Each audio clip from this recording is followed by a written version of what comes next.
Стройку корпуса инфекционной больницы законсервируют. Об этом заявил министр строительства и ЖКХ Коми Игорь Кузьмичев.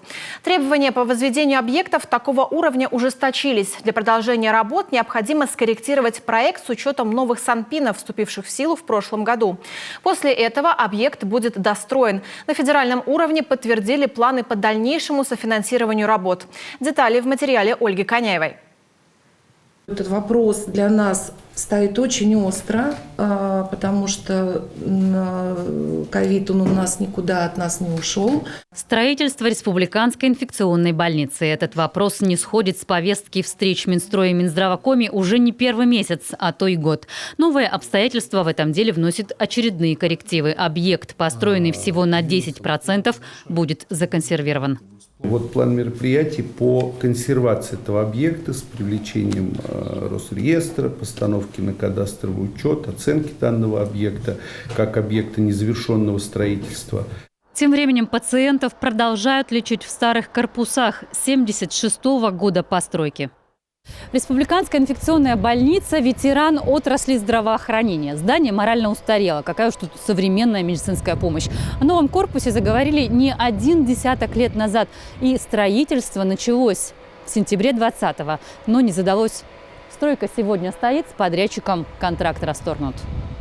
Уже бывший подрядчик затянул с проектированием, допустил недочеты на стройке и не смог использовать последний шанс, когда предложили пересчитать стоимость проекта с учетом неожиданно выросших цен на стройматериалы.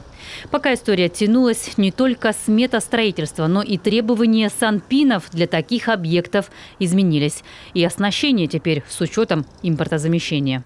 Например, в инфекционной больнице сейчас, так как основное, должен быть обязательно компьютерный томограф. Раньше в санпинах это не было предусмотрено.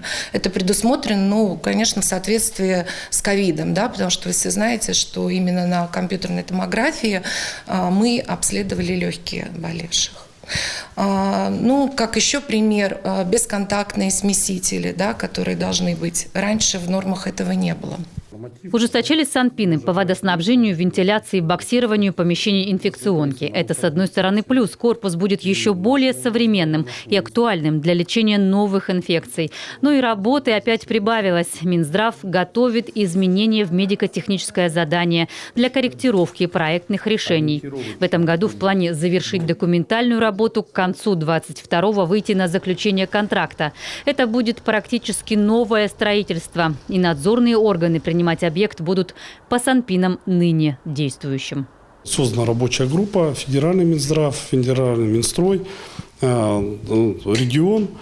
Мы сейчас заканчиваем анализ, но уже на 90% понятно, что без корректировки проекта мы объект не завершим. Мы построить можем, но он не введется в эксплуатацию. И потом зачем это надо? Наша задача при корректировке проектных решений обеспечить на 100% использование того конструктива, что сейчас уже сделан. Насколько это возможно, там, может быть, потребуется где-то проходки через стены сделать для вывода коммуникаций, сейчас преждевременно говорить. Но контур здания, фундамент здания, должен остаться тот, что есть сейчас, чтобы мы могли полноценно использовать то, что было построено за 2021 год. Строительная площадка уже передана Минстрою. Работы приняты, штрафы начислены, охрана выставлена. Подрядчик вывозит имущество. Аванс в полном размере возвращен в государственный бюджет 119,5 миллионов рублей. На предыдущего подрядчика выставлены и взысканы пени за просрочку контракта в размере 19,5 миллионов рублей и другие штрафы в общей сумме порядка 24 миллионов рублей. Вопрос на контроле министра здравоохранения России Михаила Мурашко, отметил руководитель Минстроя Коми. Пока нет расчетов по стоимости объекта, но федеральное софинансирование строительства будет сохранено. Ольга Коняева, Иван Богомолов, телеканал Юрган.